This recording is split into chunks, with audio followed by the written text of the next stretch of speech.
nama jeesatu qeesii ta'ee dhufee asituun tajaajilu nabbaan saa du'e sun immoo hojjetaa baankii ta'ee as jira. Kana booda gaafa inni baankii birrii baafachuu dhaqu footoo isaa immoo qabatee jiran qeesii gaafa baasa ajjeeseeti. Hojjetaan baankii achumatti poolisii waamee qabsiifatee amma koodhaa jira miti murtaa'e.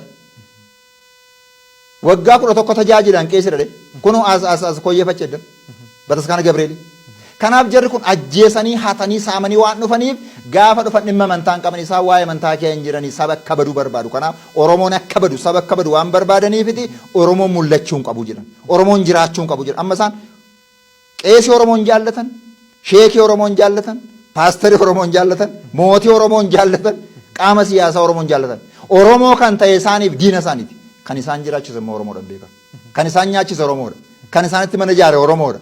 Kan isaanitti qumxaarraa baasee surreetti uwwise Oromoo jira baranbaraas kan jedhan tokko moo baranbaraas hoo jedhu maqaasaa kan irraa baasee caammaatti kaa'ee kopheetti kaa'ee Oromoodha. Garuu isaan Oromoo isa nyaachise Oromoo isa kabaje Oromoo isa lafa isaa kenneef Oromoo isa qe'ee isaa kenneefiti akka diinaatti akka seexanaatti ilaalu.